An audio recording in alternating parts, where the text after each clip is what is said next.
one of the darkest words in the language of man. Yet there is hardly a single page of history that doesn't partially reveal the deadly eye of conspiracy at work. It was a conspiracy that directed Brutus against Caesar in the Roman Senate on the Ides of March. It was a conspiracy that plotted the betrayal of West Point by Benedict Arnold during the American Revolution. It was a conspiracy that led John Wilkes Booth to the assassination of President Lincoln on Good Friday, 1865. The past record of man is burdened with accounts of assassinations, secret combines, palace plots, and betrayals in war. The tenet of conspiracy has been a dominant force in all history. But in spite of this clear record, an amazing number of people have begun to scoff at the possibility of conspiracy at work today. They dismiss such an idea merely as a conspiratorial view of history. The purpose of this presentation is to show that the conspiratorial view of history, particularly of recent history, is the correct view. That there is a secret and powerful combine at work today, that it constitutes the unseen government of the United States, and that it properly can be identified as the capitalist conspiracy. Hello, everyone. Welcome to Black Helicopter Radio. My name's Ed Walker. I'll be doing this broadcast for 1 hour. Today's title is we're going into the conspiratorial view of history. This is the first show I've done on this subject, really. And I think there's going to be a series of shows on this because there's no way you can do it justice in just one show. That clip you just heard was the intro to a documentary called The Capitalist Conspiracy by G. Edward Griffin, which is a classic that you all should watch. You can watch it for free on YouTube. And so yeah, we'll go into that. I do have a caller actually right at the beginning of the show. The phone number to call in is area code 347-327-9278. So if anyone wants to call in, that's the number. All right, so going into my topic today, the conspiratorial view of history. I've just been looking into different things in history and how it all adds up, and it's really actually quite amazing what I've found. I mean, you can really see the footprints of the Illuminati in just about in anything that has any significance to it. Basically, let me put it that way. If not pretty much any historical event you could think of. I mean, there's very solid evidence of conspiracy. I have a great conspiracy at work to get us to the point where we are today. And so, yeah, let me just start out by stating the difference between, we have, two different opposing views of history. Okay, this is just fundamental in the world of, real research and, looking at the history from a conspiratorial view. Okay, we have the conspiratorial view of history, and which is what I'll be talking about on this show. And then we also have the accidental view of history. And then a few books I've been reading. I've been reading a lot of like I've mentioned a bunch of times, the original, people that were exposing the New World Order conspiracy, like people like, or books like None Dare Call a Conspiracy, and then The Unseen Hand by Ralph Epperson. And I'm just going to I just have small, like a paragraph or two from the books. They spelled out really well. So here, this is from None Dare Call a Conspiracy. Those who believe that major world events result from planning are laughed at for believing in the, quote, conspiracy theory of history, end quote. Of course, no one in this modern day and age really believes in the conspiracy theory of history, except for those who have taken the time to study the subject. When you think about it, there are really only two theories of history. Either things happen by accident, neither planned nor caused by anybody, or they happen because they are planned and somebody causes them to happen. In reality, it is the quote, accidental theory of history, end quote, preached in the unhallowed halls of Ivy, which should be ridiculed. Otherwise, why does every recent administration make the same mistakes as the previous ones? Why do they repeat the errors of the past which produced inflation, depressions, and war? Why does our State Department, quote, stumble, end quote, from one communist aiding, quote, blunder, end quote, to another? If you believe it is all an accident or the result of mysterious and unexplainable tides of history, you will be regarded as an, quote, intellectual, end quote, who understands that we live in a complex world if you believe that something like 32,496 consecutive coincidences over the past 40 years stretches the law of averages a bit, you are a kook. Why is it that virtually all reputable scholars and mass media columnists and commenters reject the cause and effect or conspiratorial? Primarily, most scholars follow the crowd in the academic world just as most women follow fashions. To buck the tide means social and professional ostracism. The same is true of the mass media. While professors and pontificators profess to be tolerant and broad-minded, in practice it's strictly a one-way street with all traffic flowing left. A mouse can be tolerated by liberals of Ivory Towerland and by the establishment's media pundits, but to a conservative who propounds a conspiratorial view is absolutely verboten. Better you should be a drunk at a national WCTU convention. And then it says, secondly, these people have over the years acquired a strong vested emotional interest in their own errors. Their intellects and egos are totally committed to the accidental theory. Most people are highly reluctant to admit that they have been conned or have shown poor judgment. To inspect the evidence of the existence of a conspiracy guiding our political destiny from behind the scenes would force many of these people to repudiate a lifetime of accumulated opinions. It takes a person with strong character indeed to face the acts and admit he has been wrong, even if it was because he was uninformed. So yeah, just keep in mind that was from the book None Dare Call It Conspiracy. I guess he refers to himself as a conservative. But I mean, back then, yeah, if you talked about this stuff, you would be seen as a conservative, right-wing nut job. It's kind of changed since then. But yeah, that was, I mean, like the whole anti-communist, right-wing McCarthy and stuff. And McCarthy was actually right in a lot of ways. He just he went too far for the government when he started saying that the government's been infiltrated by communists. And communist is just it's a farce. It's a bad term to call them because they're really corporatist, as we've said a million times. So yeah, he's just, and this is funny because this is written in the late 60s, early 70s, and it's just, I mean, how much does it reflect today? I mean, just my show, by the mainstream, the stuff I talk about, my show would just be so ostracized. I mean, I'd be looked at, if I was to, seriously bring up these ideas, even though I think I could do a pretty good job of arguing them and making the mainstream look like a moron. But, I would just be totally shunned if, if Bill O'Reilly, if he had me on Fox News, I'd be like, he's like, what, you actually think people plot things and keep it hidden from the majority of the public and for their own ends? Huh, you're a kook, man. Everything's just completely random and there's no planning and it's all chance. It's just a joke. So yeah, that's a conspiratorial view of history versus the accidental view. And then also, Ralph Epperson, it's a lot shorter than the last thing I read, but just to kind of reiterate that point, Ralph Epperson states, wars start when one nation moves, well, this is he's stating the theory of the person who has the accidental view of history.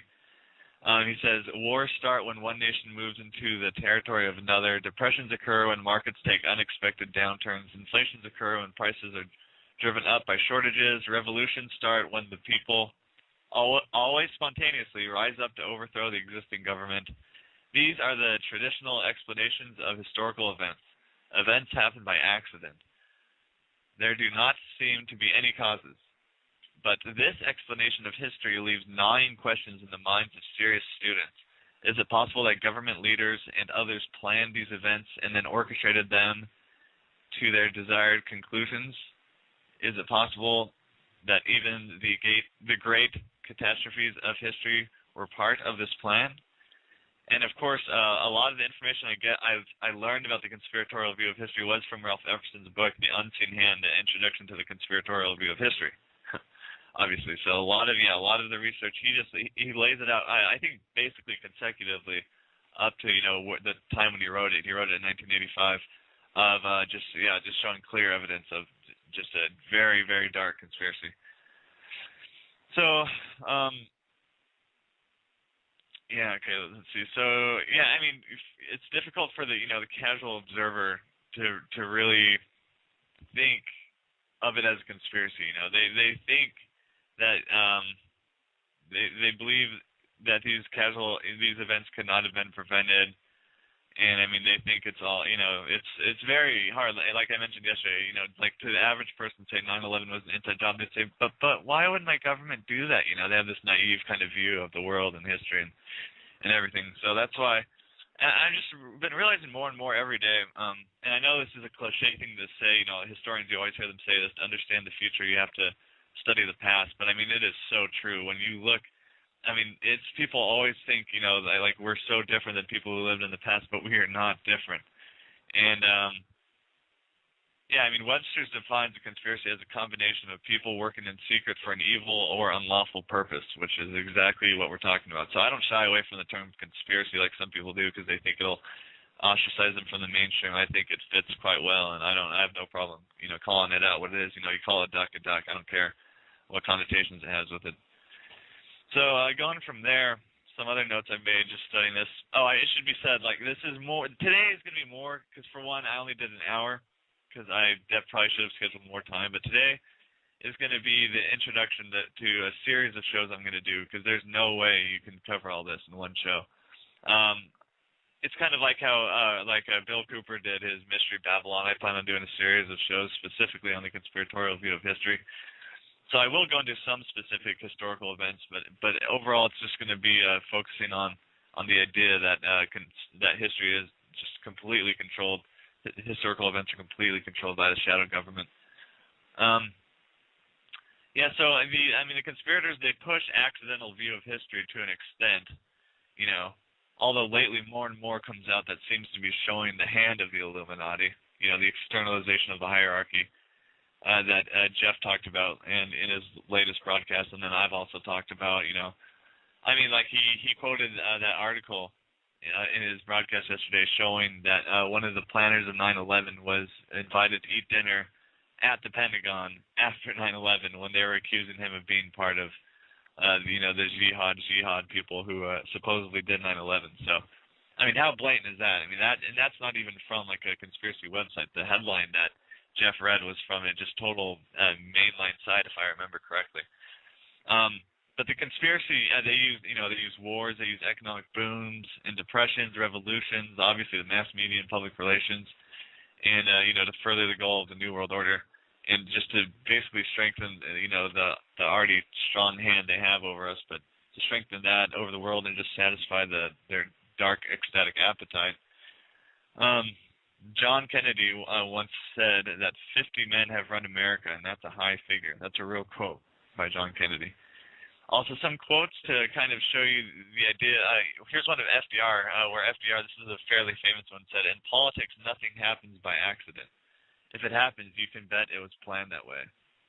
And then, as opposed to that would be in line with the conspiratorial view of history, but then you have the more mainline view. James Warburg, in his book, The West in Crisis, said, "History is written more by accident than design, often by the wholly irrational acts of madmen." So completely opposing views there, but the latter would be more in line with the academic and the mainstream view, Like when I was reading the first thing talking about the difference, is if you even imply something of, interests converging and working together for a legal, unlawful means of conspiracy, then you are just seen as completely tinfoil hat wearing, blah, blah, blah, whatever. So the next point I want to go into, I think literally just a bit, like I mentioned earlier, just about all the major events in history have some evidence of conspiracy at work. I mean, the Illuminati does tend to leave some footprints, and sometimes they're blatant footprints, but you can really, if you dig deep, and basically you name it, it's there, especially in recent history. It's very easy to see, very, very clear. And one thing I've learned in studying the conspiratorial view of history is the elite have no allegiance to one political ideology. They just, they adapt, they do whatever suits them at the time, but it basically just all comes down to power and powerful groups working together. They don't look at it like left-wing, right-wing, fascist, socialist, communist. It's whatever. They just have many things to suit them. A famous quote by Carol Quigley, actually, on the Grand Conspiracy is his book Tragedy and Hope really spurred a bunch of these early people talking about the conspiracy, like G. Edward Griffin and Gary Allen and Ralph Epperson, his book is it's pretty interesting to say the least. But Carol Quigley says, conspiracy, one of the darkest words in the language of man. Yet there is hardly a single page of history that doesn't partially reveal the deadly eye of conspiracy at work. It was a conspiracy that directed Brutus against Caesar in the Roman Senate on the Ides of March. It was a conspiracy that plotted the betrayal of West Point by Benedict Arnold during the American Revolution. It was a conspiracy that led John Wilkes Booth to the assassination of President Lincoln on Good Friday, 1865. So, the phone number to call in is area code 347-327-9278. So if anyone wants to call in, that's the number. All right, so going into my topic today, the conspiratorial view of history. I've just been looking into different things in history and how it all adds up, and it's really actually quite amazing what I've found. I mean, you can really see the footprints of the Illuminati in just about anything that has any significance to it, basically. Let me put it that way. If not pretty much for 1 hour. Today's title is we're going into the conspiratorial view of history. This is the first show I've done on this subject, really. And I think there's going to be a series of shows on this because there's no way you can do it justice in just one show. That clip you just heard was the intro to a documentary called The Capitalist Conspiracy by G. Edward Griffin, which is a classic that you all should watch. You can watch it for free on YouTube. And so yeah, we'll go into that. I do have a caller actually right at the beginning of the show. Is to show that the conspiratorial view of history, particularly of recent history, is the correct view. That there is a secret and powerful combine at work today. That it constitutes the unseen government of the United States. And that it properly can be identified as the capitalist conspiracy. Hello, everyone. Welcome to Black Helicopter Radio. My name's Ed Walker. I'll be doing this broadcast. The past record of man is burdened with accounts of assassinations, secret combines, palace plots, and betrayals in war. The tenet of conspiracy has been a dominant force in all history. But in spite of this clear record, an amazing number of people have begun to scoff at the possibility of conspiracy at work today. They dismiss such an idea merely as a conspiratorial view of history. The purpose of this presentation